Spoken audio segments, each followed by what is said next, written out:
하나님 말씀 한번 마가복음 12장 1절로 12절 우리 다 같이 한 목소리로 읽겠습니다.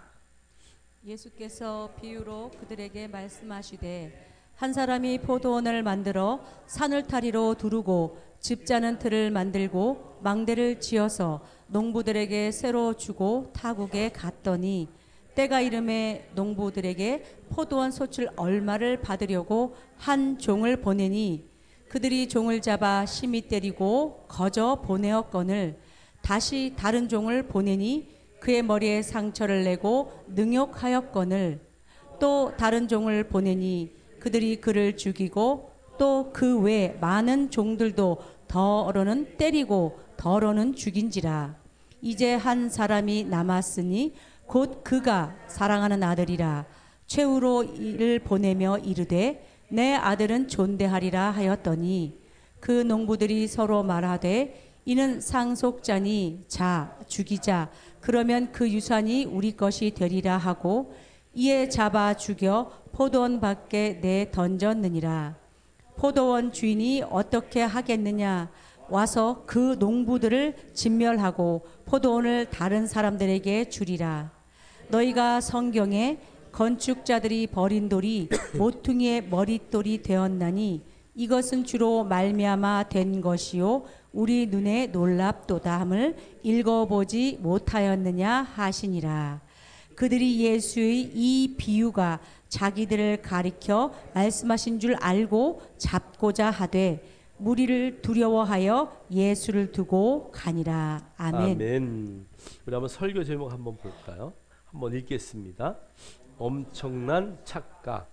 맡겨진 것은 누구의 것인가? 우리가 그것을 잘 몰라서 엄청난 착각을 하고 살지. 오늘 말씀은 예수님이 비유로 말씀하신 거야. 그런데 그 비유의 말씀 속에 구약에 있었던 모든 일들이 그 안에 또 포함이 되어 있죠. 여러분 사울을 한번 보세요. 사울을 사무엘상 10장에 사울을 왕으로 삼아요. 그리고 그에게 기름을 부어요. 성령이 임해요. 그런데 15장에 가면 하나님이 그를 세운 것을 후회해요. 뭐가 없었다는 것이죠? 성령의 은혜를 받은 자가 말씀을 쫓지 않으면 그렇게 되는 거야. 다윗이 성령의 은혜를 입었어요. 하나님의 자녀로 불림을 받았어요. 그는 목동이었어요. 그는 피난과 고난과 어려움 가운데 하나님의 말씀을 붙들고 엄청난 하나님의 영광을 위한 삶을 살아내요. 고난 가운데서. 그래서 그는 모든 왕 중에 칭송받는 왕. 지금도 이스라엘 백성은 다윗의 별을 그들의 국기로 사용하고 있지 않습니까? 자, 그러니까 우리가 나에게 맡겨진 것이 어디로부터 왔는지를 깨닫지 않으면 우리의 삶은 잘못된 길로 갈 수 있어요. 성령을 받았다고가 아니라 성령 안에 하나님의 말씀을 깨닫는 것은 너무 중요하다. 그래서 나의 본분, 나에게 맡겨주신 그것들을 말씀으로 잘 이해하고 우리가 하나님의 말씀을 쫓아 승리할 수 있는 그런 삶이 되기를 주의 이름으로 축복합니다. 자, 우리 한번 첫 번째 그림 한번 볼까요? 저거는 그 아쿠아리움에 있는 그림이죠. 저 상어가 그냥 튀어나올 것 같은데 사실은 저건 뭐예요? 평면이죠, 그렇죠? 벽에다가 그린 그림이에요. 사람이 저렇게 가서 탁 폼을 잡으면 진짜 상어를 낚은 것처럼 보여지는 그런 착시의 현상입니다. 그러니까 착각하시면 안 돼요. 다음 그림 한번 볼까요? 저거는 부산의 사상구에 이렇게 기차가 지나가는 전철이 지나가는 밑에다가 그림을 그려놓은 거예요. 근데 사람들이 다 빠질까봐 피해 다녀요. 바닥에다가 너무 리얼하게 그려놔서 사람들이 다 옆으로 가다 깜짝 놀래가지고 다 피해 간다고 해요. 다음 장면 한번 볼까요? 예, 이거는 정선인가요? 여기에 있는 그림인데요. 정선 군청 앞에 그려놨대요. 사람들이 지나가다 깜짝 놀라서 떨어질까봐 옆으로 도망가죠. 그러나 그건 평면에 그냥 그려놓은 그림이에요. 여러분, 우리의 눈은 정확하게 무엇을 본다고 하지만 저런 그림 하나도 우리가 제대로 분간하지 못할 때가 얼마나 많은지 몰라요. 이거 외에도 엄청난 기하학적인 착시 현상들이 너무 많죠. 그런데 우리가 세상에 속지 말아야 할 것은 본질을 바라볼 수 있는 눈을 가져야 되는 것이죠. 여러분이 하나님의 말씀의 본질에 집중하면 세상의 유혹에 흔들리지 않을 줄 믿습니다. 자, 우리 한번 첫 번째 제목은요, 제가 부족함이 없는 포도원이라는 제목을 잡았어요. 우리 한번 1절을 한번 읽어볼까요? 다 같이 시작. 예수께서 비유로 그들에게 말씀하시되 한 사람이 포도원을 만들어 산울타리로 두르고 즙 짜는 틀을 만들고 망대를 지어서 농부들에게 새로 주고 타국에 갔더니. 아멘. 예수님이 비유들로 말씀하셔요. 사실은 이제 요 비유 앞에 다른 성경에는 두 아들의 비유가 있어요. 한 아들은 아버지가 좀 도와줘라, 그러니까 네 그러고 오지 않고요. 한 아들은 아버지 좀 도와줄래? 그랬더니 저는 오늘 바빠서 못 가요. 그리고 가다가 다시 아버지의 일이 생각나서 돌아오는 작은 아들의, 큰 아들의 이야기가 비유로 있고, 그 다음에 여기에 또 비유가 나와요. 그런데 이 비유들을 주님은 늘 사용하셨어요. 자, 그런데 오늘의 이 비유는 한 사람이 포도원을 만들었어요. 그리고 산 울타리를 두르고 즙 짜는 틀도 만들고 망대를 지어서 농부들에게 뭘로 줬다고요? 새로 주고 타국으로 갔어요. 여기에 산 울타리라는 단어는요, 프라그모스인데요. 요게 그 찔레 같은 걸로다가 담을 이렇게 딱 쌓는 거야. 그래서 뒤에 한번 넘겨줄래요?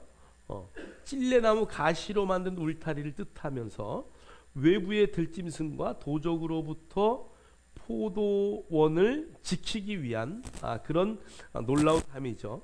하나님의 백성으로서 하나님의 보호와 죄의 침입을 억제할 수 있는 율법을 소유한다는 특권과 독특한 특권을 그들이 갖고 있다는 것을 암시하는 거야, 말하자면. 그러니까 그 하나님의 포도원 안에 있다는 얘기는 어떤 누구도 접근할 수 없는 그런 정말 잘 지어진 요새와 같은 곳에 그들을 두었다라는 얘기죠.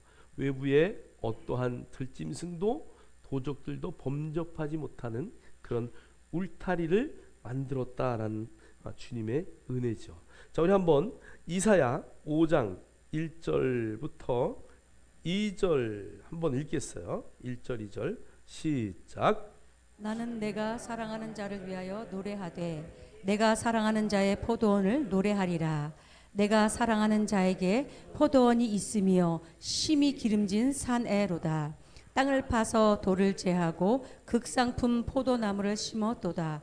그 중에 망대를 세웠고 또 그 안에 술틀을 팠도다. 아멘. 오늘 본문의 그 비유의 말씀은 이사야 5장 1절로 7절의 말씀에 있는 내용을 주님이 말씀하신 거예요. 사실은 사랑하는 자들을 위해서 포도원을 만들고 그 포도원에 포도원 어디 있다냐면 심히 기름진 산에다가 만들었대요. 그러니까 정말 잘 가꾸기만 하면 엄청난 열매를 맺을 수 있는, 그래서 땅을 파고 돌을 제하고 극산품 포도를 심었는데, 그리고 또 망대를 세워서 적으로부터를 보호하기 위한 그런 모든 것들을 그 안에 다 하시고, 또 그걸 즙을 짤 수 있는 술틀도 만들고, 조금도 불편함이 없이 정말 완벽하게 지어진 동산이라는 것을 성경은 우리에게 말씀하고 있어요. 그런데 그들이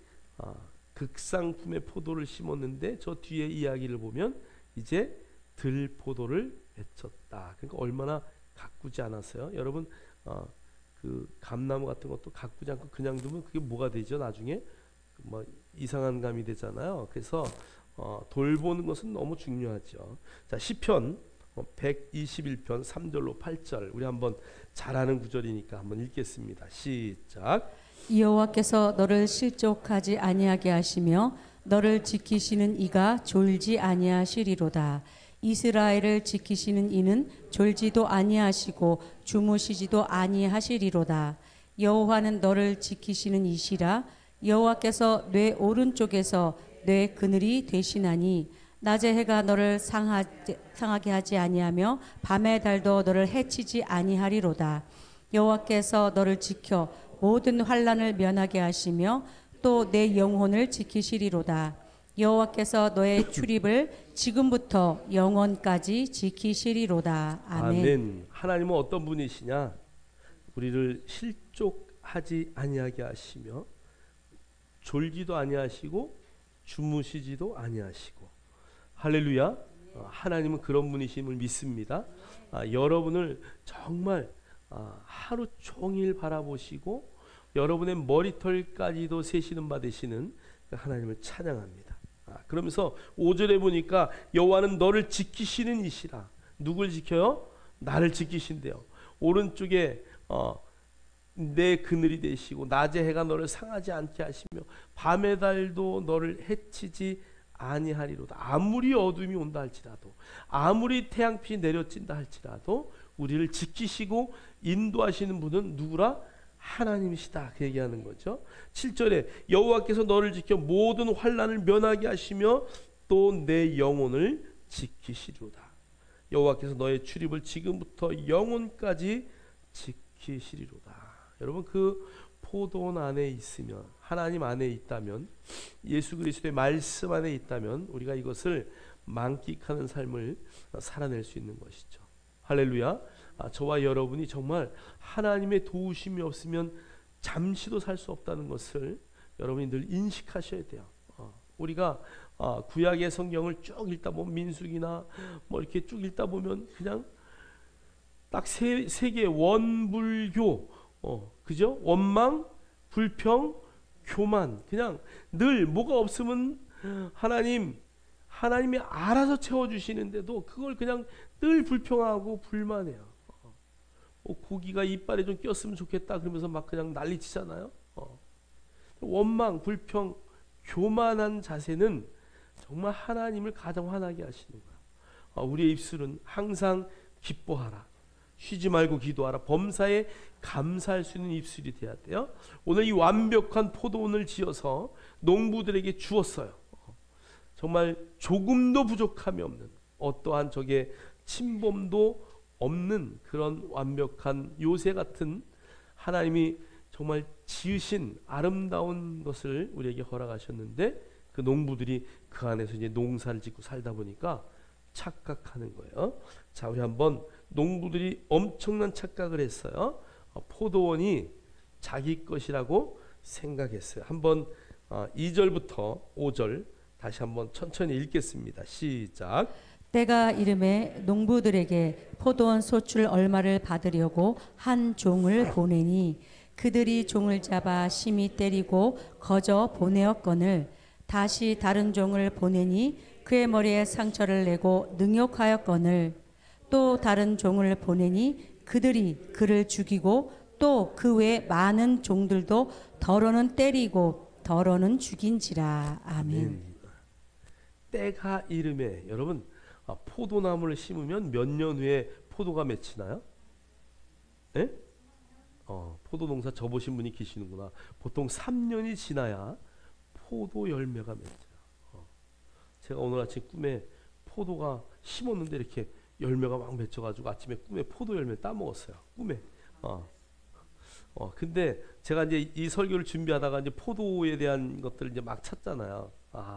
포도가 이렇게 열매가 맺히는구나. 근데 아침에 포도 열매를 따먹고, 어이가 오늘 아침에 포도 열매도 따먹었네.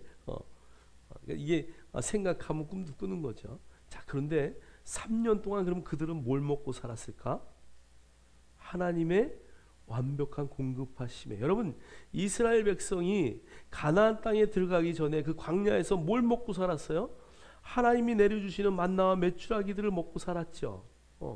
그들이 일해서 얻은 것이 아니라 정말 하나님이 내려주신 것처럼 오늘 그 때가 이름에, 그 3년이라는 때가 다 새로 심었으니까 그것이 열매를 맺고 수확을 얻기 전까지 하나님의 완전한 공급하심 속에 그들이 살아 있었어요. 그런데 그런 거 다 잊어먹는 거죠. 오늘 2절에 보니까 농부들에게 포도원 소출을 얼마 받으려고 한 종을 보내요. 그런데 그들이 종을 잡아 심히 때리고 거저 보내었거늘. 여러분 오늘 여기에 한 종을 보냈다. 이 종들은요 구약 시대에 나오는 모든 선지자들의 이야기예요. 여러분 선지자들이 왕 앞에 가서 왕이요 잘못됐습니다라고 말할 때 선지자들의 말을 들은 왕들이 별로 있나요? 거의 아쉬울 때만 듣죠. 정말 다윗 왕 외에는 선지자들의 말을 무시하고 오늘 성경에 있는 것처럼 여기 보니까 3절에 심히 때렸다. 뭐 죽인 건 말할 것도 없고요. 심히 때린 게 어느 정도냐 하면 우리 한번 뒤에 한번 볼까요?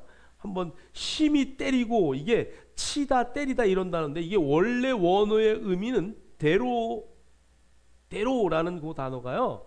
원래의 의미가 뭐냐면 껍질을 벗겼다는 거야. 온 종들 그 얼마에 그 포도 열매의 소출을 얻으려고 왔을 때 껍질을 벗겨가지고 때리고 죽이고 찌르고 그렇게 했다는 거예요. 그러니까 모든 선지자들 여러분 에레미야 애가를 한번 읽어보세요. 얼마나 슬퍼요. 정말 하나님 나는 할 수 없어요. 그런데 하나님이 가라고 하니까 울면서 백성들 앞에 너희들이 살려면 이렇게 해라 그러고 막 선포하지 않나요? 얼마나 많은 종들을 하나님이 보내셨는데 종들을 보내서 때리고 또 다른 종을 보내니까 머리에 상처를 내고 능욕하였대. 완전히 짓밟았어요. 5절에 또 다른 종을 보내니까 그들을 죽이고 또 그 외에도 많은 종들을 보냈는데 더러는 때리고 더러는 죽였더라라고 성경은 우리에게 말씀하고 있어요. 자, 그럼 포도원 농부들은 주인이 포도원 그 울타리를 만들고 망대를 만들고 줍틀을 만들고 모든 것을 다 만들었을 때 얼마 정도를 주인한테 바치고 얼마 정도를 자기들이 사용하는지 그 당시를 한번 보겠어요. 우리 아가서 8장 11, 12절 한번 읽겠습니다. 시작. 솔로몬이 바알 하몬에 포도원이 있어 지키는 자들에게 맡겨두고 그들로 각기 그 열매로 말미암아 은 1000을 바치게 하였구나. 솔로몬 너는 1000을 얻겠고 열매를 지키는 자도 200을 얻으려니와 내게 속한 내 포도원은 내 앞에 있구나. 아멘. 솔로몬이요 바알 하몬이라는 곳에 포도원을 만들었어요. 그리고 지키는 자를 두고 그 열매로 말미암아 뭐를 바치게 해요? 은을 1000을 바치게 해요. 자, 그런데 12절에 보니까 솔로몬 너는 1000을 얻겠고 열매는 지키는 자는 얼마를 얻어요? 200을 얻어요. 자, 그러니까 그 당시에 이 소작인들이 다른 사람의 농토를 돌볼 때 1000을 바치고 자기는 200을 갖는 얘기는 100의 20은 내 것이고 100의 80은 누구 거예요? 주인의 것이라는 거예요. 최소한. 그러니까 얼마나 많은 차이가 있어요. 이 농부들이요, 아니 이게 우리가 열심히 일했는데 이걸 어떻게 하나님 앞에 드리지? 이걸 어떻게 우리 주인에게 이걸 어떻게 줄 수가 있어? 그리고 그것을 다 자기의 소유로 삼으려고 하는 것이죠. 자, 우리 정말 착각하는 이야기를 한번 보겠어요. 창세기 11장 4절 다 같이 읽겠습니다. 시작. 또 말하되 자 성읍과 탑을 건설하여 그 탑 꼭대기를 하늘에 닿게 하여 우리 이름을 내고 온 지면에 흩어짐을 면하자 하였더니 아멘. 아멘. 그러니까 그들이 홍수 후에 이제 다시 모여서 큰 민족을 이루게 돼요. 그럴 때 오늘 창세기 11장에 보니까 성과 탑을 건설해서 그 탑 꼭대기를 하늘에 닿게 하여 우리의 이름을 내자. 이 말은 누구와 같아지자는 얘기예요? 하나님과 같아지자는 교만의 이야기죠. 여러분 아담과 하와가 선악과를 먹은 정말 중요한 한 가지는 뭐예요? 하나님 같이 되려고. 너 이거 먹으면 하나님처럼 선악을 알게 돼. 그 말에 그냥 혹하는 거죠. 저와 여러분은 이런 오류를 범하지 않을 줄 믿습니다. 내 인생은 나의 것이 아니라 누구의 것이다? 하나님의 것이다 라는 것을 우리가 잘 인식하셔야 돼요. 자, 누가복음 12장 20절 우리 다 같이 읽겠습니다. 하나님은 이르시되 어리석은 자여 오늘 밤에 내 영혼을 도로 찾으리니 그러면 내 준비한 것이 누구의 것이 되겠느냐 하셨으니 아멘. 유품 정리사들이 늘 하는 말이 있어요. 여러분 유품 정리하는 유품 정리사들 그 마지막 어르신이 돌아가고 자녀들이 이제 자 정리가 안 되니까 유품 정리사들 시켜요. 그럼 그들이 와서 정리를 하는데 보니까 이런 말을 해요. 쓰지 않고 그냥 보관해서 새 걸로 있는 물건이 50%래요. 보통 몇 프로요? 50%. 그걸 나눠줬으면 얼마나 칭송받겠어. 여러분 그 들어가 그 여인처럼 나누어 주기를 좋아하는. 여러분 내 것이라고 창고에 오늘 이 어리석은 부자가 창고에 가득 띄워놓고 야 이제 쉬자, 이제 먹고 놀자, 이제 얼마나 내가 부자가 됐냐 그랬을 때 하나님이 야 오늘 밤에 네 영혼을 내가 이렇게 찾아가면 네가 거기 준비하는 게 다 누구 것이 되겠느냐? 여러분 하나님은 우리에게 맡겨주시는 거예요. 여러분의 것이 내 것이 아니라는 것을, 내 재물이 나의 것이 아니라는 것을 늘 인식해야 돼요. 우리가 뭐 여기에서 안 갈 분은 한 분도 안 계시잖아요. 그죠? 다 천국으로 옮겨져야 되는데 그곳은 뭐 돌도 황금이라니까 여기서 아무리 금값이 비싸봐야 거기 가면 아무것도 아니요. 돌멩이요. 그러니까 저와 여러분이 정말 영원한 천국을 소유한 자라면 이 땅의 소유에 하나님이 맡겨주신 거에 연연하지 않고 정말 나눌 수 있는 그 은혜를 우리가 늘 유지하기를 주의 이름으로 축복합니다. 자, 사도행전 10장 15절 읽겠습니다. 또 두 번째 소리가 있으되 하나님께서 깨끗하게 하신 것을 뇌가 속되다 하지 말라 하더라. 아멘. 그러니까 하나님의 뜻을 제한하지 말아야 돼요.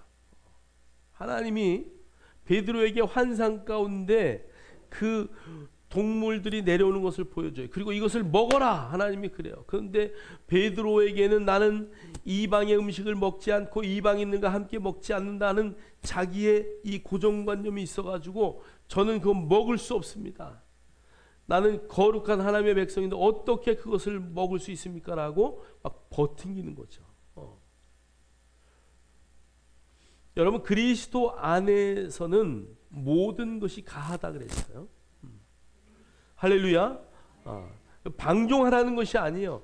그리스도 안에서 하나님이 우리에게 주신 것들을 마음껏 즐기고 마음껏 누리고 마음껏 나눌 수 있어야 돼요. 그리고 여러분의 편견 때문에 저 사람은 이슬람이니까, 저 사람은 나하고 생각이 다르니까, 저 사람은 우리 편이 아니니까, 저 사람은 교회 다니지 않으니까, 여러분 이렇게 우리가 판단하면 안 된다는 것이죠. 우리의 판단은 늘 하나님의 말씀의 기준이 돼야 돼요.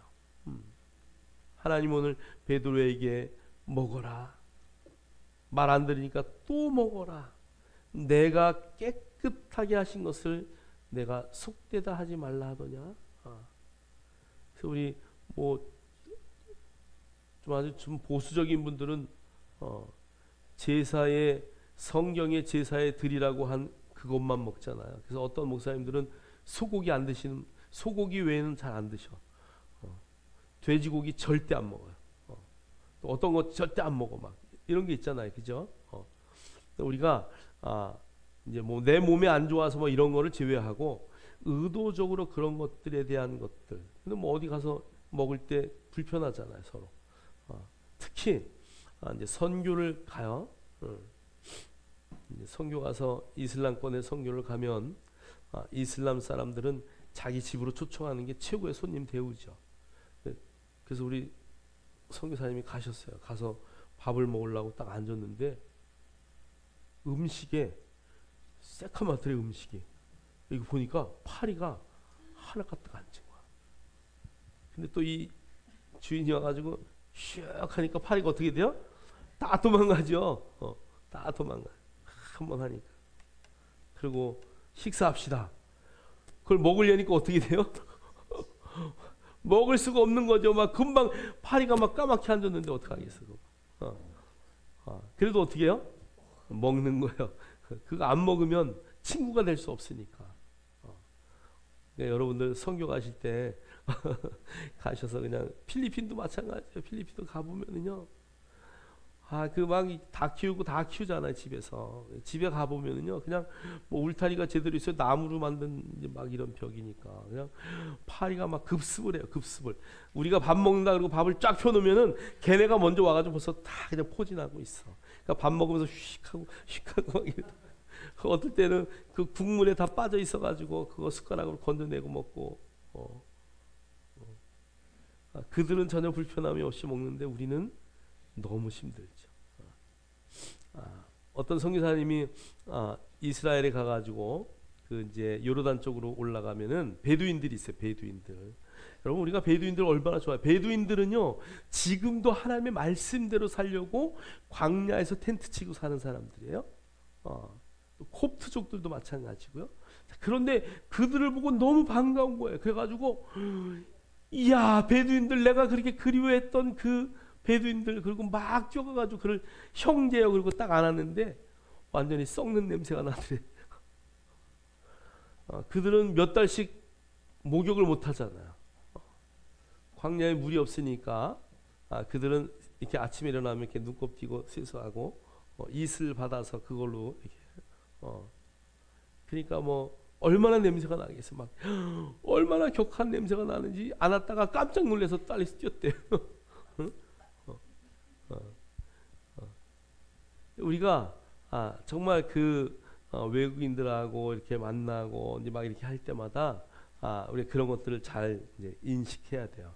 우리 한국 사람은 안 그럴까요? 미국 사람들이 우리는 미국 사람 이렇게 만나면 그 이렇게 냄새 엄청 나죠, 그죠?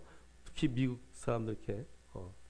그런데 또 그 사람들은 우리 만나면 뭐 마늘 냄새 나고 김치 냄새 나가지고 역겨워가지고 같이 이렇게 대화 잘 안 하려고 그러잖아요.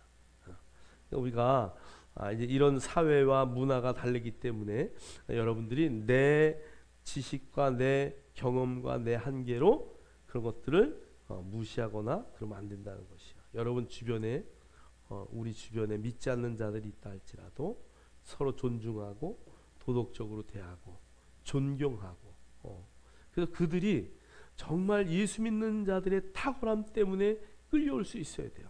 우리는 주님이 우리에게 은혜를 받은 사람이 뭘 받는다 그랬어요? 은사를 받는 거예요. 은사를 받은 자의 탁월함이 뭐라 그랬어요? 용서라 그랬어요. 용서. 용서하지 않으면 하나님도 용서하지 않겠다고 주기도문에도 말씀하셨잖아요.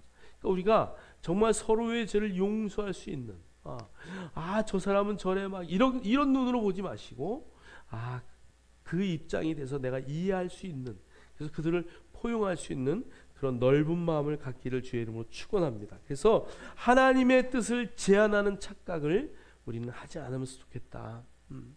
우리 하나님의 뜻을 정말 제한하지 말고 하나님의 말씀에 말씀하신 것들을 정말 우리의 삶 가운데 녹여낼 수 있는 믿음의 역사들이 있기를 주의 이름으로 축복합니다. 우리 마태복음 23장 27절 다 같이 읽겠습니다.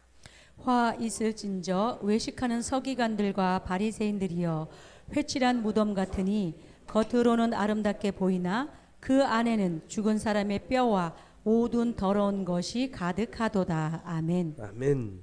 여기 화 있을진저 외식하는 자들아, 여기 외식이라는 단어가요 원래 그 연예인들 탤런트와 같은 그런 거죠. 그러니까 이 겉으로는 여러분 뭐 탤런트들 뭐 우리가 보면 알지만 겉으로는 얼마나 화려합니까? 이번에 그 뭐 간증하는 그분도 내가 보니까 겉으로 사람들이 보기에는 막 연극하고 멋지게 연기하고 그러는데 밥 먹을 쌀이 없어가지고 아내가 쌀 꾸러 가고 뭐 이렇게 김성균인가 뭐 이 친구 얘기 들어보니까 그런 시대가 다 있는 거죠. 또 겉으로 보기에는 엄청나게 화려해 보이고 있어 보이지만 여러분 정말 우리 송대관 같은 그런 분 한번 보세요. 얼마나 많은 빚을 져서 그 빚 갚느라고 자기가 그냥 몸이 죽는지도 모르고 그 무대 위에 섰던 그런 것들. 여러분 그래서 이게 겉으로 판단하면 되지 않고요. 오늘 여기에 말하는 서기관들과 바리새인들은요, 외식하는 자들이에요. 길거리에서 기도하고요, 큰 옷 입고 큰 경문을 쓰고 나처럼 이렇게 하나님 말씀대로 살고 나처럼 구원받은 자가 어디 있냐라고 외치며 사는 사람들이에요. 그런데 오늘 주님은 그들을 회칠한 무덤이다. 어떤 무덤이다? 회칠한 무덤이다. 겉으로 보기에는 아름답게 보이나 그 안에는 죽은 사람의 뼈와 모든 더러운 것들이 가득하다. 이스라엘이 축제 때가 돼서 성전에 모일 때가 되면은 먼저 길을 가는 선행자들이 있어요. 그래서 가다가 무덤이 있잖아요. 돌무덤이잖아요. 그런데 가끔 돌무덤들이 파헤쳐져요. 왜요? 짐승들이 그 시신을 먹고 하려고 막 그러다 보면은 뼈들이 바깥에 나와 있어요. 그것들을 가서 다 덮어요. 그리고 회를 치대요. 짐승들이 접근하지 못하게. 왜 그렇게 하는 줄 아세요? 레위인들과 제사장들이 가다가 혹시나 그것을 보거나 만지면은 제사를 드릴 수 없기 때문에 사전에 그런 조치들을 취합니다. 겉은 보기에 아름다우나 속은 아무것도 없는. 여러분 정말 여러분에게 주신 그 구원이 여러분의 의 때문에가 아니라 하나님의 전적인 은혜임을 늘 인식하십니까? 정말 우리에게 천국을 약속하셨는데 그 약속이 우리의 의, 나의 자랑이 아니라 오직 하나님의 은혜라는 것을 인식하십니까? 그것 때문에 여러분 정말 조금이라도 우리는 착각하지 않는 그런 삶을 살아야 돼요. 첫 번째, 이 농부들은 하나님의 것이 자기의 것인 것으로 착각했다는 것이죠. 그들은 그것을 착각함으로 자기들이 그 포도원 그 안에 주인인 것처럼 행동했다는 것을 여러분 절대 잊으시면 안 돼요. 자, 우리가 그런 착각을 하지 않는 그리스도인이 되기를 주의 이름으로 축복합니다. 자, 세 번째, 유대 지도자들이 엄청난 착각을 하는데 정말 착각의 절정에 이르죠. 이제 6절, 7절, 8절 한번 읽겠습니다. 시작. 이제 한 사람이 남았으니 곧 그가 사랑하는 아들이라. 최후로 이를 보내며 이르되 내 아들은 존대하리라 하였더니 그 농부들이 서로 말하되 이는 상속자니 자 죽이자. 그러면 그 유산이 우리 것이 되리라 하고 이에 잡아 죽여 포도원 밖에 내던졌느니라. 아멘. 아멘. 그 당시 유대법을 보니까요 이렇게 되어 있어요. 어떤 사람이 농사를 짓는데 주인이 3년 정도를 소출을 걷어가지 않으면은 그 땅은 누구의 땅이 된다고요? 농부의 땅이 돼요. 자, 그러니까 3년만 버티면 돼. 그러니까 여기도 아마 그런 생각을 했을 거예요. 조금만 더 버티자. 오늘 주님이 이제 한 사람 남았는데 곧 그가 사랑하는 아들이라. 최후로 이를 보내며 이르되 내 아들은 존대하리라. 그러니까 예수 그리스도를 이제 보내는 거죠. 그런데 그 아들이 이 땅에 오면 존대할 것이라고 생각했어요. 그런데 그 농부들이 서로 말하되 이는 상속자니 자 죽이자.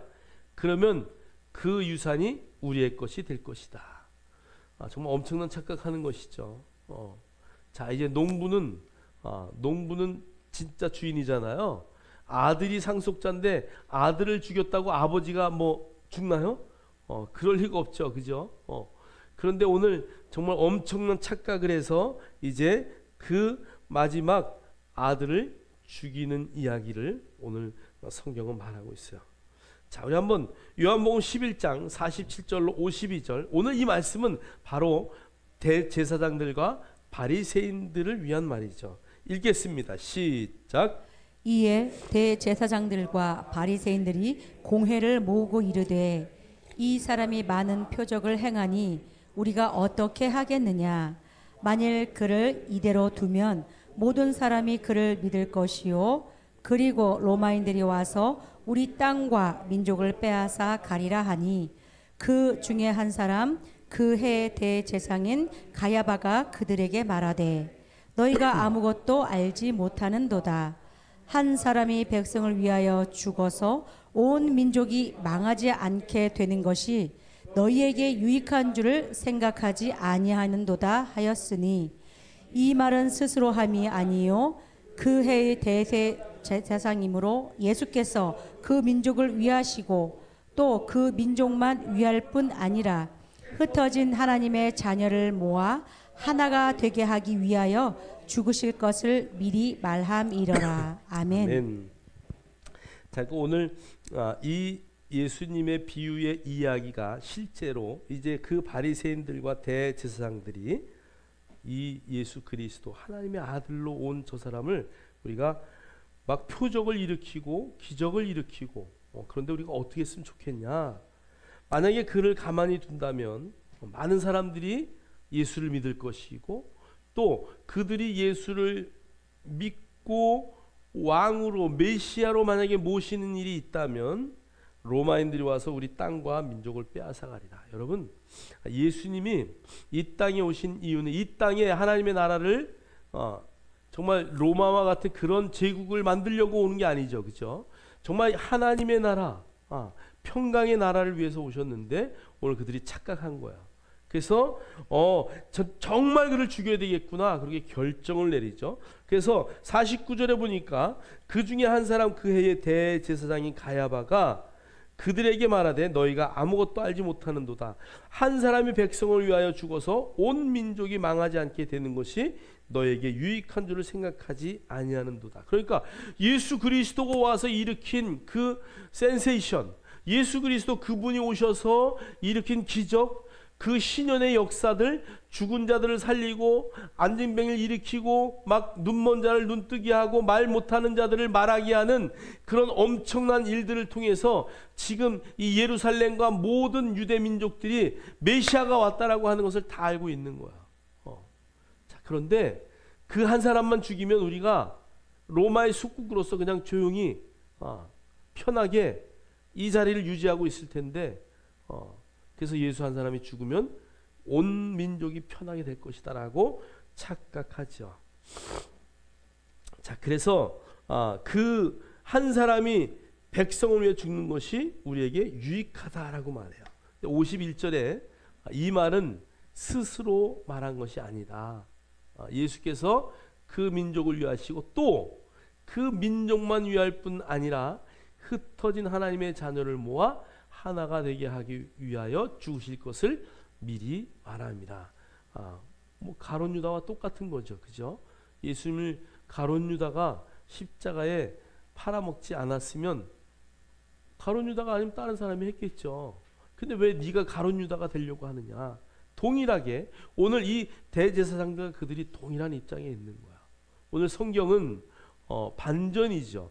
그러나 예수 그리스도의 죽음 때문에, 그러나 그 아들의 죽음 때문에 정말 흩어진 하나님의 모든 백성을 모으고 모든 민족이 예수를 통해서 구원을 얻는 그 놀라운 역사를 이루기 위한 하나님의 계획이라는 것을 성경은 말하고 있어요.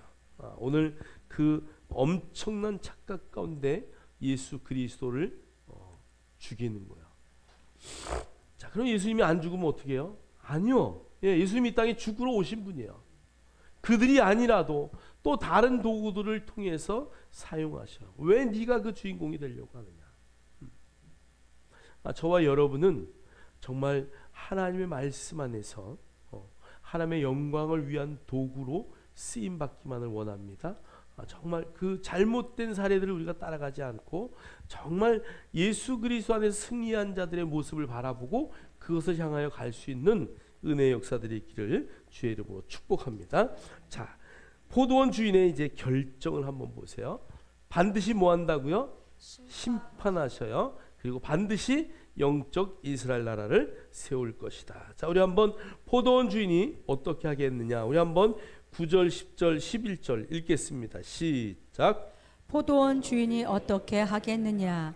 와서 그 농부들을 진멸하고 포도원을 다른 사람들에게 주리라. 너희가 성경에 건축자들이 버린 돌이 모퉁이의 머릿돌이 되었나니 이것은 주로 말미암아 된 것이요 우리 눈에 놀랍도다 함을 읽어보지도 못하였느냐 하시니라. 아멘. 시편 118편에 네, 22절로 23절의 말씀인데요. 요 118편에 보면은 오늘 이 포도원 농부에 대한 이야기가 그대로 스토리가 나오죠. 자, 포도원 주인이 어떻게 하겠느냐? 와서 그 농부들을 진멸하고 포도원을 다른 사람에게 줄 것이다. 누구에게 준다고요? 다른 사람에게. 여기 다른 사람은 누구예요? 이방인들이죠. 정말 그 영적 이스라엘, 정말 혈통으로 세워진 그 이스라엘이 아니라 예수 그리스도를 믿고 그리스도인이 되는 영적 이스라엘에게 그 모든 것이 넘어가는 것이죠. 그래서 너희가 성경에 건축자들이 버린 돌, 그러니까 오늘 말하면 이스라엘을 세우려고 할 때에 정말 마지막 때의 초석이 되는 그 예수 그리스도를 너희들이 버렸는데, 그 버린 모퉁이 돌이, 그 버린 돌이 모든 자들의 모퉁이 돌이 되었다. 그리고 머릿돌이 되었다.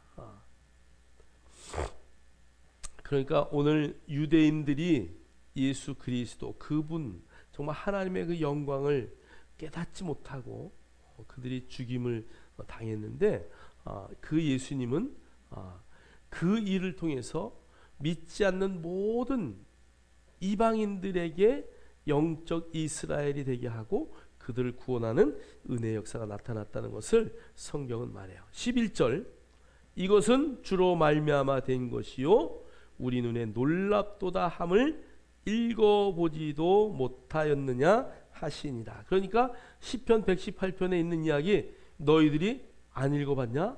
지금 그 얘기하는 거야. 여러분, 그러면 대제사장들과 서기관들이 그 말씀을 알까요? 모를까요? 알지요. 그러니까 그들이 뒤에 보면 자기들에게 대한 말함인 줄 알고 찔려서 어떻게 해요? 서서히 도망가는 거야. 그리고 예수를 죽일 음모를 꾸미는 거죠. 자, 이사야 5장 7절 읽겠습니다. 시작. 무릇 만군의 여호와의 포도원은 이스라엘 족속이요 그가 기뻐하시는 나무는 유다 사람이라. 그들에게 정의를 바라셨더니 도리어 포악이요 그들에게 공의를 바라셨더니 도리어 부르짖음이었도다. 아멘. 자, 만군의 여호와의 포도원은 이스라엘 족속이래요. 자, 그러니까 그 포도원, 그 울타리는 이스라엘의 족속이라는 이야기죠. 자, 그 다음에 그가 기뻐하는 나무는 어느 나라 사람들이라고요? 이스라엘 유다 사람들이다, 그 얘기하는 거예요. 자, 그들에게 정의를 바라셨더니 도리어 포악해졌고 그들에게 공의를 바라셨더니 도리어 부르짖음이 없도다. 자, 그러니까 먼저 예수를 믿은 자, 먼저 하나님을 아는 자의 모습이 저러면 안 된다는 것이죠.